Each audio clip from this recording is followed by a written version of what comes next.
Hi guys, welcome back to our channel. நான் உங்கள் தமிழச்சி. இன்றைக்கி நம்ம சேனலில் 100 நாள் 100 குட்டி ஸ்டோரி சேலஞ்சில் டே 1 தான் பார்க்க போகிறோம். வாங்க கதைக்குள்ளே போகலாம். ஒரு அப்பாட்ட பையன் எவ்வளோ கஷ்டம் இல்லைன்னா சோகம் வந்தாலும் சொல்லி புலம்பிகிட்டே இருந்திருக்கான். அதுக்கு அவனோட கஷ்டத்தெல்லாம் கேட்குற அவங்க அப்பா ஒரே வார்த்தையில் இவ்வளோதானா, உன் பிரச்சனையெல்லாம் சரியாயிருன்னு சொல்லுவார். அவனுக்கும் கொஞ்ச நாள்லேயே அந்த பிரச்சனையோ கஷ்டமோ இல்லாமல் போயிடும். அப்பாவுக்கு வயசாச்சு. அவனுடைய பையன் இப்போல்லாம் எந்த பிரச்சனை வந்தாலும் அப்பா கிட்ட சிரிச்சுட்டே சொல்ல ஆரம்பிச்சிட்டான். ஒரு நாள் மகன் அப்பாவிடம் கேட்டான், நீங்கள் இவ்வளோதானான்னு கேட்டதும் அந்த பிரச்சனையெல்லாம் சுலபமாக முடிஞ்சிருதே எப்படி என்று.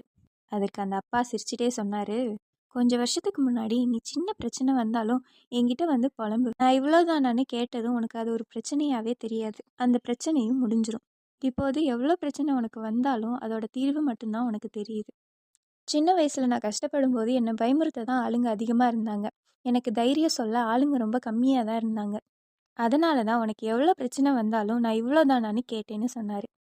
இந்த கதையிலேருந்து நம்ம என்ன தெரிஞ்சுக்கலான்னா, நம்ம எவ்வளோ தான் புத்திசாலியாக இருந்தாலும் ஒரு பிரச்சனையை இவ்வளோவான்னு பார்க்குறப்போ நாம் அங்கேயே நின்றுடுறோம். ஆனால் இவ்வளோதானான்னு நினைக்கிறப்போ வாழ்க்கை அடுத்தடுத்த நிலைமையை நோக்கி போகுது. இந்த கதை உங்களுக்கு பிடிச்சிருந்தா லைக் பண்ணுங்கள், கமெண்ட் பண்ணுங்கள், ஷேர் பண்ணுங்கள். மறக்காமல் தமிழும் சேனலை சப்ஸ்கிரைப் பண்ணுங்கள். நன்றி.